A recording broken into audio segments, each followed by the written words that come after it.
अस्सलाम वालेकुम बच्चों। मैं लेक्चर नंबर 3 रिकॉर्ड कर रही हूँ ए सेलुलर लाइफ का, ठीक है। लेकिन मैं सोच रही हूँ कि थोड़ा सा रिवीजन करवा दूँ। भाई देखो, ए सेलुलर लाइफ क्या है? भाई देखो, एक ऐसी ज़िंदगी जो कि सेल के बगैर है।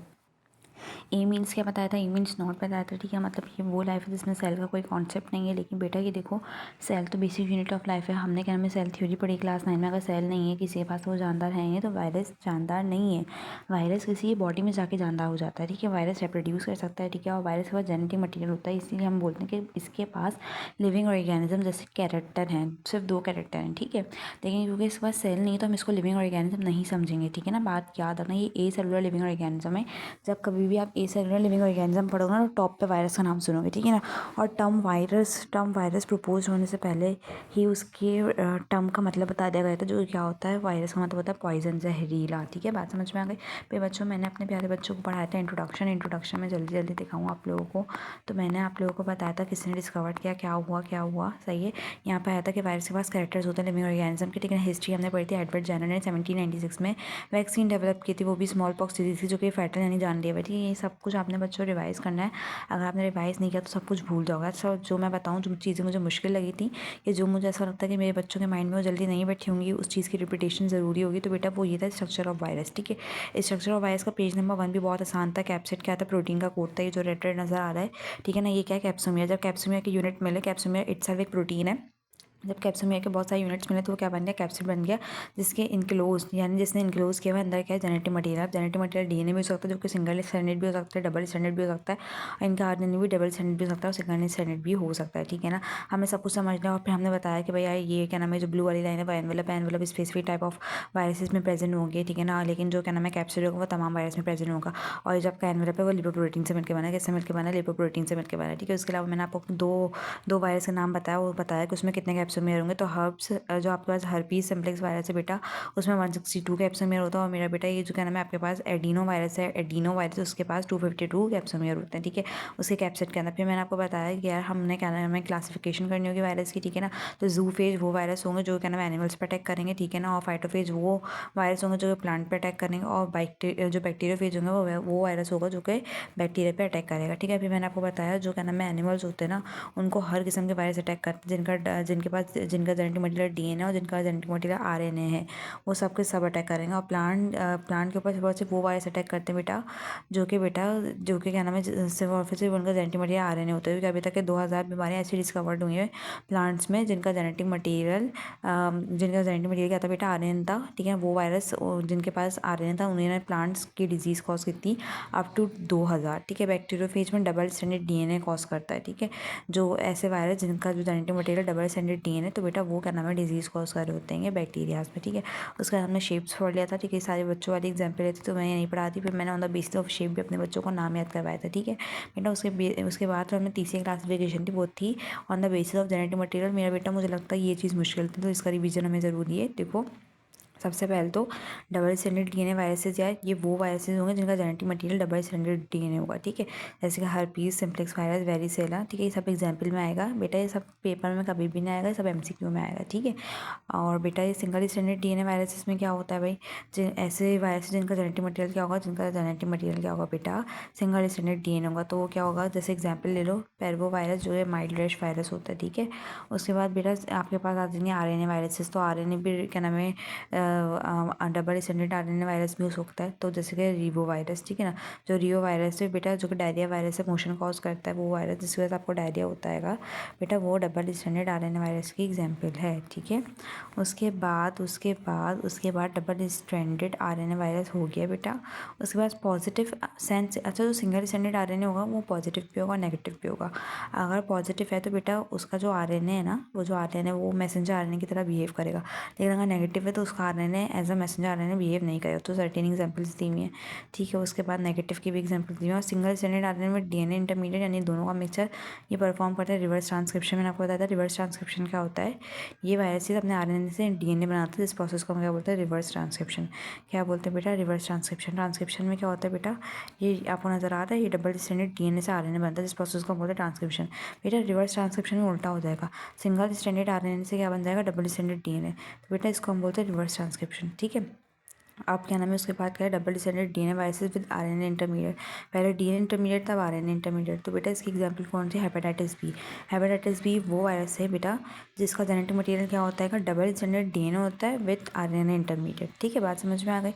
उसके बाद हम आज का अपना काम स्टार्ट कर रहे हैं। हम पढ़ रहे हैं स्ट्रक्चर ऑफ बैक्टीरियोफेज। क्या पढ़ रहे हैं बेटा, structure of bacteriophage. Heading cut गई है गलती से, तो बस मैं आपको पहले बता देती हूँ बेटा, बैक्टीरियोफेज वो वायरस होते हैं जो कि बैक्टीरिया के ऊपर अटैक करते हैं। जो क्या करते हैं, बैक्टीरिया के ऊपर अटैक करते हैं। बैक्टीरिया क्या होता है, बैक्टीरियो से मतलब बैक्टीरिया और फेज मतलब ईटर, जो कि बैक्टीरिया को खाएंगे, बैक्टीरिया को तंग करेंगे। वो वायरसेस जो कि बैक्टीरिया को तंग करते हैं, सताते हैं, उनको हम बोलते हैं बैक्टीरियोफेज। क्या बोलते हैं, बैक्टीरियोफेज। तो मेरा बेटा ये जो सामने डायग्राम है किसकी है, बैक्टीरियोफेज की है। ठीक है, अब ये बैक्टीरियोफेज का जो आपको नज़र आ रहा है ना, ये वाला शेप रेड वाला बेटा, इसको बोलते हैं हेड। इसको हम क्या बोलते हैं बेटा, हेड बोलते हैं। ठीक है, और इसके अंदर क्या होता है, जेनेटिक मटेरियल। हेड के अंदर क्या होता है बेटा, इनर कोट में होता है, इनर कोट में होता है जेनेटिक मटेरियल, जो कि डबल स्टैंडर्ड डीएनए होता है। आपको पता है जो बैक्टीरियाज होते हैं उनका डीएनए, उनका जेनेटिक मटेरियल क्या होता है, डबल स्टैंडर्ड डीएनए उनका जेनेटिक मटेरियल होता है। उसके बाद आपको नेक नज़र आ रही है, नेक को हम कॉलर भी बोलते हैं। उसके अलावा आप बेटा शीट नज़र आ रही है, ठीक है ना, जहाँ जो कि क्या नाम है, कॉन्ट्रैक्टाइल प्रोटीन से मिलकर बनी है। किससे मिलकर बनी है, sheet is made of contractile protein. The sheet of the bacteriophage is made up of the contractile protein मेरा बेटा। उसके बाद क्या नाम है, आपके पास ये बेस प्लेट आ रही है, ये जो ये वाला एरो, ये बेस प्लेट है बेटा। बेस प्लेट में एक एंजाइम होगा जो क्या होगा, लाइसोजाइम, जो क्या होगा बेटा, लाइसोजाइम। ठीक है, और ये टेल फाइबर जो कि बेटा कितनी है, 6। और यहाँ पे ये बेस पिन नज़र आ रही है। ठीक है, ये टेल फाइबर से ही किसी भी बैक्टीरिया के ऊपर अटैच होगा। और ये सारा शीट से लेकर टेल फाइबर तक का जितना ही पार्ट है उसको हम टेल ही कंसिडर करते हैं। मैंने आपको बैक्टीरियोफेज एक वायरस का नाम है जो कि बैक्टीरिया के ऊपर अफेक्ट करेगा, जो कि बैक्टीरिया का दुश्मन है, जो कि बैक्टीरिया को सताएगा, बैक्टीरिया को तंग करेगा, बैक्टीरिया की ज़िंदगी तबाह बर्बाद कर देगा, उसको उजाड़ के रख देगा। ठीक है, उसके बाद लाइफ साइकिल ऑफ बैक्टीरियोफेज पे आ जाओ। अभी हमने क्या पढ़ा है, स्ट्रक्चर ऑफ बैक्टीरियोफेज। अब हम क्या पढ़े, life cycle of bacteriophage. Bacteriophage क्या है, एक ऐसा वायरस है, बैक्टीरियोफेज वायरस का नाम है। बैक्टीरियोफेज क्या है, एक वायरस का नाम है जो कि किसके ऊपर क्या नाम है, इन्फेक्ट करता है, जो अपना होस्ट सेल किसको बनाता है, बैक्टीरिया को। किसको बनाता है, बैक्टीरिया को। और आपको पता है बैक्टीरियल सेल को हम प्रोकैरियोटिक सेल भी बोलते हैं। हम बैक्टीरियल सेल को प्रोकैरियोटिक सेल भी बोलते हैं, तभी स्लैश डाल के प्रोकैरियोटिक सेल लिखा हुआ है यहाँ पे। तो बैक्टीरियोफेज इन्फेक्ट करता है, इन्फेक्ट द होस्ट सेल। कौन सा होस्ट सेल भाई, बैक्टीरियल या फिर प्रोकैरियोटिक सेल, एक ही बात है। बैक्टीरियल सेल बोलो या फिर प्रोकैरियोटिक सेल बोलो। ठीक है, अब ना जब ये किसी भी क्या नाम है, किसी भी सेल को होस्ट बनाता है, मैंने आपको बताया ना वायरस क्या है, वायरस वो हैंगे जो क्या नाम है, किसी भी सेल को अपना होस्ट बनाता है। तो इसने बैक्टीरियल सेल या फिर प्रोकैरियोटिक सेल को अपना होस्ट बनाया, उसके बाद अपने ऑफस्प्रिंग पैदा करने शुरू कर दे। फिर उसके ऑफस्प्रिंग पैदा हो जाएंगे और फिर वो इन्फेक्ट करेंगे अदर बैक्टीरियाज को। ठीक है, अब आगे बढ़ जाओ भाई। उसके बाद हमने क्या पढ़नी बेटा, उसके बाद हमने लाइफ साइकिल ऑफ बैक्टीरियोफेज पढ़नी। क्या पढ़नी बेटा, लाइफ साइकिल ऑफ बैक्टीरियोफेज। तो सबसे पहले हमें लिटिक साइकिल पढ़ना है। क्या, सबसे पहले हमें पढ़ना है लिटिक साइकिल। ठीक है, तो लिटिक साइकिल में क्या होता है, सबसे पहले अटैचमेंट होती है टेल फाइबर्स के जरिए। मैंने आपको बताया था टेल फाइबर्स क्या होता है, टेल फाइबर्स ये होते हैं, ये जो टेल फाइबर्स है ना 6, इसके जरिए किसी भी बैक्टीरिया की सेल वॉल के ऊपर जाकर अटैच होगा। तो अटैचमेंट होगी टेल फाइबर्स के जरिए। ये देखो डबल डिसेंडेड डीएनए। बैक्टीरियोफेज दिखा रही हूँ बेटा, मैं आपको बैक्टीरियोफेज दिखा रही हूँ। तो बैक्टीरियोफेज वो वायरस होता है जो कि बैक्टीरियाज के ऊपर अटैक करता है। ठीक है मेरा बेटा, तो मैंने आपको क्या बताया।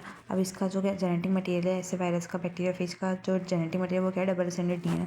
अब ये बैक्टीरियल सेल वॉल के ऊपर आ गया, जो बैक्टीरिया का अंदर, अपने अंदर जो बैक्टीरिया का जो साइटोप्लाज्म के अंदर उसका जो जेनेटिक मटेरियल उसका हम बोलते हैं न्यूक्लियोइड। जो बैक्टीरिया का जेनेटिक मटेरियल होता है उसको हम बोलते हैं न्यूक्लियोइड। और बैक्टीरियोफेज का जो जेनेटिक मटेरियल होता है बेटा वो होता है डबल स्टैंडर्ड डीएनए। ठीक, कुछ भी ना समझ में आ रहा कमेंट सेक्शन में भर दो कमेंट्स, जो ना समझ में आ रहा मुझे बार बार पूछो। ठीक है, उसके बाद मेरा बेटा फर्स्ट स्टेप हो गया अटैचमेंट। दूसरा स्टेप होता है पेनिट्रेशन ऑफ जीनोम। जीनोम मतलब जेनेटिक मटेरियल। अब जो आपका मेरा बेटा ये जो आपको नज़र आ रहा है ना बैक्टीरियोफेज, बैक्टीरियोफेज जो क्या नाम है बैक्टीरिया की सेल वॉल के ऊपर है बेटा, ये जो बैक्टीरियोफेज है सिर्फ और सिर्फ अपना जेनेटिक मटेरियल अंदर डालेगा, सेल वॉल के अंदर अपना सिर्फ और सिर्फ जेनेटिक मटेरियल डालेगा मेरा बेटा। ये जो बाहर जो पूरा का पूरा ये जो इसका हेड है ना वो पूरा का पूरा बाहर रह जाएगा, सिर्फ और सिर्फ अंदर अपना जेनेटिक मटेरियल डालेगा। तो पेनिट्रेशन का मतलब होता है किसी चीज़ को दाखिल करना, किसी चीज़ को आर पार करना। तो ये बैक्टीरियल की सेल वॉल से, ये बैक्टीरिया की सेल वॉल से प्रोकैरियोटिक सेल वॉल से क्या करेगा, अपना जेनेटिक मटेरियल अंदर डाल देगा। अब सवाल ये उठता है ये बैक्टीरियोफेज ये बैक्टीरिया की सेल वॉल को तोड़ेगा कैसे। तो यार ये जो बैक्टीरियोफेज है ना, ये जो बैक्टीरियोफेज है मैंने आपको बताया था, ये जो बैक्टीरियोफेज है यहाँ पे एक बेस प्लेट है ना, ये है बेस प्लेट। बेस प्लेट से एक एंजाइम निकलता है जिसको हम बोलते हैं लाइसोजाइम। तो लाइसोजाइम इतना ताकतवर एंजाइम है मेरा बेटा कि जैसे बेस प्लेट से बैक्टीरियोफेज अपना लाइसोजाइम को रिलीज़ करेगा वैसे बैक्टीरियल सेल वॉल क्या हो जाएगी, रप्चर हो जाएगी और बैक्टीरियोफेज अपना जेनेटिक मटेरियल बैक्टीरिया सेल के साइटोप्लाज्म में डाल देगा। तो पेनिट्रेशन हो गई। आइए तीसरे स्टेप पर चलते हैं। तीसरे स्टेप में होगी biosynthesis. Bio means life, synthesis means to combine. भाई कुछ लाइफ की चीज़ें बनेंगी, क्या कुछ लाइफ की चीज़ें बनेंगी। अब क्या होगा भाई, कुछ भी नहीं होगा भाई। ये जो क्या नाम है जेनेटिक मटेरियल है, जो रेड वाला है वो क्या नाम है बैक्टीरियोफेज का जेनेटिक मटेरियल, ब्लू वाला न्यूक्लियोइड है जो कि बैक्टीरिया का जेनेटिक मटेरियल, ठीक है। अब ये जो जेनेटिक मटेरियल है ना, ये क्या होगा, ये डिवाइड होगा, सही है। ये क्या नाम है, ये जो इसका डबल स्टैंडर्ड डीएनए है ना, डबल स्टैंडर्ड डीएनए, वो डीएनए रेप्लिकेशन के प्रोसेस के जरिए अपनी बहुत सारी कॉपी बनाएगा। कौन सी प्रोसेस के जरिए, डीएनए रेप्लिकेशन एक ऐसा प्रोसेस होता है, रेप्लिका का मतलब होता है copy, DNA replication and DNA की कॉपी। अगर सपोज का मेरा नाम रोमेशा है, रोमेशा रेप्लिकेशन, तो मेरी ही कॉपी बन रही है। डीएनए रेप्लिकेशन का मतलब है कॉपी बन रही है, किसकी, डीएनए की। और डीएनए कौन सा, डबल स्टैंडर्ड डीएनए, तो डबल स्टैंडर्ड डीएनए की कॉपी बनेगी, ठीक है। डबल स्टैंडर्ड डीएनए क्या बनेगी बेटा, कॉपी बनेगी। और बेटा उसके बाद मैसेंजर आरएनए बनेगा, ठीक है। किसके जरिए बेटा, किसके जरिए, ट्रांसक्रिप्शन के जरिए। आपको पता है जब डीएनए से आरएनए बनाते हैं, जब डीएनए से मैसेंजर आरएनए बनाते हैं तो उस प्रोसेस को हम बोलते हैं ट्रांसक्रिप्शन। डबल स्टैंडर्ड डीएनए से जब हम सिंगल स्टैंडर्ड आरएनए बनाते हैं उस प्रोसेस को हम बोलते हैं ट्रांसक्रिप्शन। पहले बैक्टीरियोफेज डीएनए रेप्लिकेशन के जरिए अपने ही डीएनए की कॉपी बनाएगा और फिर ट्रांसक्रिप्शन के प्रोसेस के जरिए आरएनए बनाएगा। मेरा बेटा मैसेंजर आरएनए बनाएगा, मैसेंजर आरएनए से क्या बनेगी, क्या बनेगी बेटा, प्रोटीन। प्रोटीन का कोड भी तो बनना है ना, मतलब वो अपने बच्चे बनाने की तैयारी कर रहा है।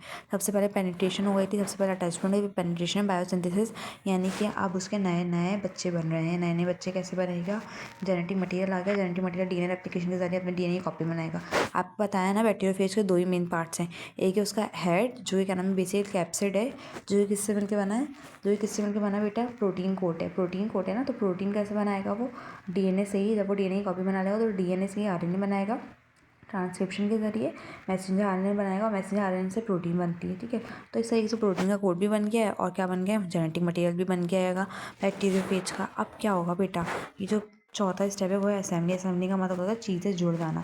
मेरा बेटा ये जो इतने सारे डीएनए की कॉपी बनी है और जितने सारे क्या नाम है मैसेंजर आरएनए से प्रोटीन बनी है, प्रोटीन से प्रोटीन कोड बने। अब प्रोटीन कोड अपने अंदर सारे के सारे जेनेटिक मटेरियल ले लेगा जो कि बनेंगे जेनेटिक मटेरियल का डबल स्टैंडर्ड डीएनए। अब ये आपको नज़र आ रहे हैं, ये आपको नज़र आ रहे हैं कि कैसे क्या नाम है बैक्टीरियोफेज के बच्चे बन गए, बैक्टीरियोफेज के बच्चे बन गए। और पाँचवा स्टेप क्या होगा, लिसिस, यानी कि बैक्टीरियल सेल वॉल तोड़ के बैक्टीरियोफेज के बच्चे बाहर निकल जाएंगे। लिसिस मतलब ब्रेक डाउन, सही है ना, बात समझ में आ गई। असेंबली में क्या हुआ, जो पार्ट्स थे बैक्टीरियोफेज के वो जुड़े, यानी प्रोटीन कोड के अंदर हर प्रोटीन कोड ने एक एक क्या नाम है डीएनए ले लिया, ठीक है। एक एक डीएनए ले लिया जो कि बैक्टीरियोफेज का जेनेटिक मटेरियल। उसके बाद क्या है भाई, उसके बाद लिसिस क्या है, लिसिस मतलब ब्रेक डाउन। अब ये जो बैक्टीरियोफेज के बच्चे हैं ये क्या करेंगे बच्चों, ये बैक्टीरियल सेल वॉल को तोड़ के बाहर निकल जाएंगे। बाहर निकल के क्या करेंगे, दूसरे बैक्टीरिया को अटैक करेंगे, ठीक है। तो ये हमने क्या पढ़ी, हमने पढ़ रहे हैं लाइफ साइकिल ऑफ बैक्टीरियोफेज। अब लाइफ साइकिल ऑफ बैक्टीरियोफेज के दो फेज होते हैं, एक होता है लिटिक साइकिल, ठीक है ना, और दूसरा होता है लाइसोजेनिक साइकिल। तो अब हमने पढ़ना है लाइसोजेनिक साइकिल, ठीक है। लाइसोजेनिक साइकिल हम इंशाल्लाह नेक्स्ट वीडियो में पढ़ेंगे।